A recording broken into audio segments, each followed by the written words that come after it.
Isso é comunicação. Não, volta para o mesmo. Isso, só ampliar. Beleza, vamos caminhar? Passa aí para mim.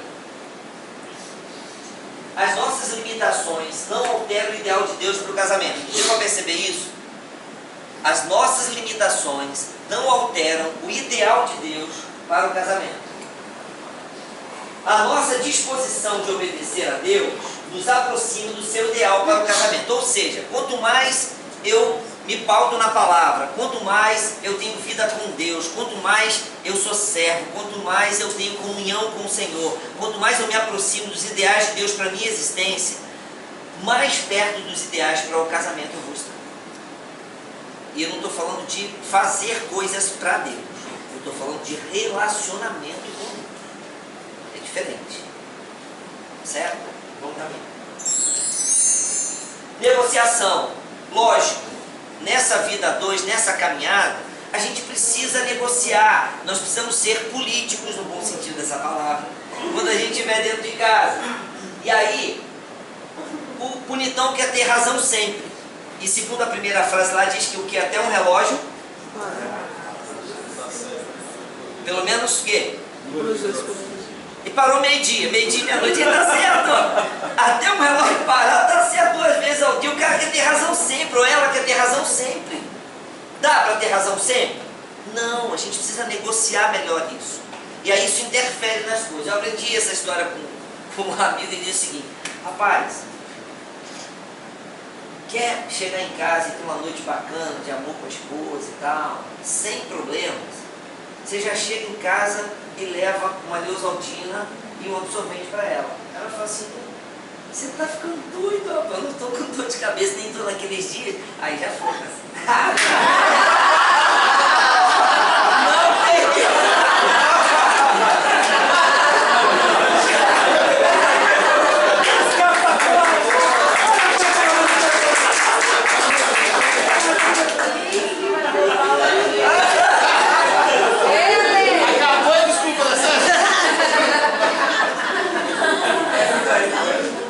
Não tem desculpa mais. Não tem mais problema. Bom, muitos casais têm tido dificuldades, e quando eu coloquei esse tópico mundo espiritual e medicina, a gente estava pensando em algumas coisas. Eu fui a um seminário em São Paulo com um pastor americano, David, alguma coisa lá, como se chama dele, e ele contava muitas ilustrações, falava muitas coisas, e ele falou algo que marcou para mim profundamente. Algumas pessoas ficam muito preocupadas com certas coisas, e na medicina, por exemplo, há alguns anos atrás, não nem muitos anos, há 50 anos atrás, morriam muitas pessoas nas cirurgias. E eles começaram a descobrir que quando você esterilizava os instrumentos, você tinha um índice maior de sobrevivente nas cirurgias. E quando não esterilizavam, né, faziam asepsia dos instrumentos, eles morriam mais, porque eles se infeccionavam mais. E aí começaram a descobrir em relação a isso. Então, eles não se preocupavam se era a bactéria tal, o fungo tal, o vírus tal, ou o ambiente, nada disso. Eles não fizeram pesquisas sobre as infecções possíveis. Eles simplesmente resolveram manter tudo esterilizado, limpo. E aí ele falava sobre o mundo espiritual. Tem muita gente preocupada com demônios, preocupado com castas, preocupado com encosto, preocupado com não sei o quê. Não se preocupar com nada disso. Você tem que manter a sua vida limpa. Porque aí os insetos que infeccionam a nossa história acabam sendo eliminados do nosso convívio. Entendem isso? Não tem que preocupar com determinadas coisas. A gente só tem que se manter limpos. É isso. Mantenham-se limpos enquanto casal. Mantenham-se firmes na palavra. Mantenham vida de oração. Mantenham integridade no relacionamento. Vocês vão ver que muitas coisas que assustam muita gente por aí, vai embora. Vamos lá. Casamento, aliança ou contrato. Isso é um livro, tá? Opa! Aliança ou contrato? Aliança é igual a compromisso. Quando a gente põe uma aliança, eu estou dizendo que eu tenho compromisso com alguém. Casamento é aliança, não é contrato. Contrato tem prazo de validade. Contrato pode ser rompido. Casamento é aliança. É uma aliança eterna em Deus. Nós precisamos perceber que o nosso compromisso precisa estar firmado no coração. Não é se você usa ou não usa aliança, mas se você tem ou não compromisso com alguém. Para você ter compromisso com alguém, você precisa ter também compromisso com Deus no seu coração. Mulher sábia. Caramba, tem um monte de mulher ali. Lê pra mim, mulher o quê?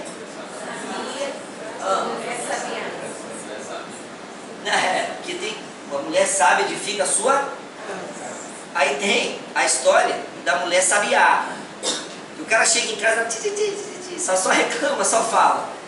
E aí um irmão, lendo a Bíblia, diz assim: a mulher sabia edificar a sua casa. Depende de como você interpreta as coisas.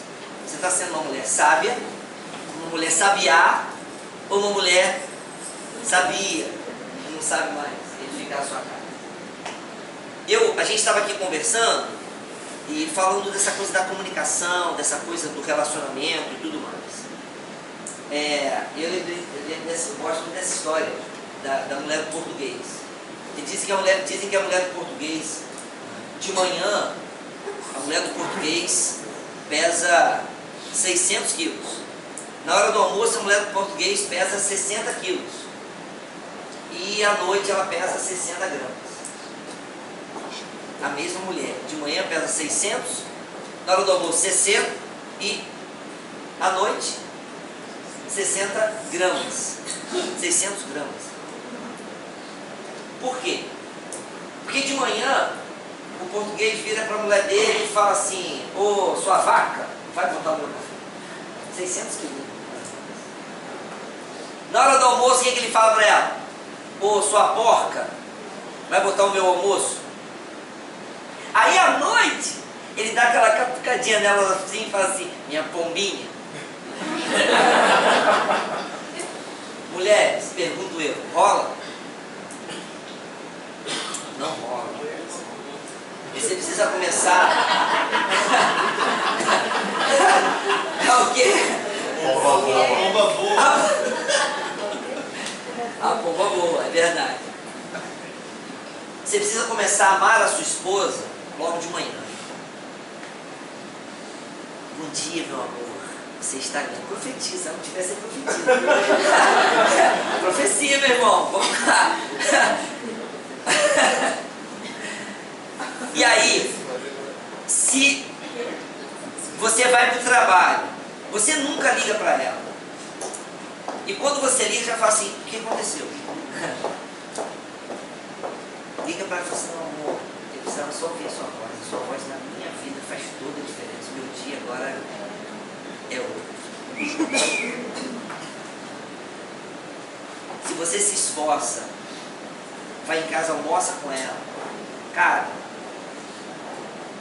a sua esposa já está fazendo amor com você desde de manhã, quando você começa a tratá-la como uma princesa. O problema, pastor, é que em outras igrejas, os caras querem ser tratados como reis ou como príncipes, mas não tratam suas esposas como princesas ou como rainhas. Então, não vai ter conversa, não vai ter negócio. Teve um cientista que pediu ajuda da sua digníssima e amada esposa para uma pesquisa científica. E a esposa dele muito bonitinha e tal, e falou: amor, preciso da sua ajuda pelo bem da ciência. E aí ele pegou uma pranchetinha com os dados que ele queria. Ele estava trabalhando nas reações de um gorila, e o gorila estava numa jaula, né? E ele trouxe a esposa para esse local e falou assim: amor, eu preciso da sua ajuda e eu preciso anotar algumas reações do gorila. E aí, beleza, a esposa foi para ajudá-lo. Aí, amor, fica ali perto, na frente da grade do gorila, da jaula lá do gorila, e para ver a reação dele. Quando ela chegou na frente da jaula dele, estava com um vestidinho assim, bonitinho e tal, bem corrente do corpo. Aí o gorila já, opa, bem da ciência, foi lá, pá, e fiz as anotações da reação do gorila que se endereçou pela mulher dele. Ela falou assim, legal, acho que ele se interessou por você. Chega mais perto um pouquinho da jaula. Ela chegou um pouquinho mais perto da jaula e aí o gorila se agitou um pouco mais. Ele, opa, ele falou, dá uma provocada no gorila.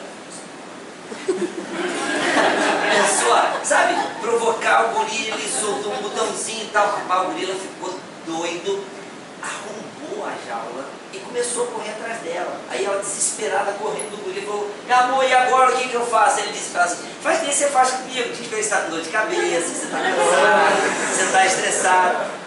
Então, nós precisamos entender que no relacionamento a gente precisa negociar com o outro. As mulheres não podem usar o sexo como arma. Se não fizer o que eu quero, nem uma amiga nossa fala, vai fechar. Não é arma de punição, sabe? Mas por outro lado, tem alguns livros que falam sobre a diferença dos homens e das mulheres, né? Mulheres de Marte, Homem de Vênus, essas coisas assim. E vocês vão ver que o homem, para fazer sexo, ele só precisa de um lugar.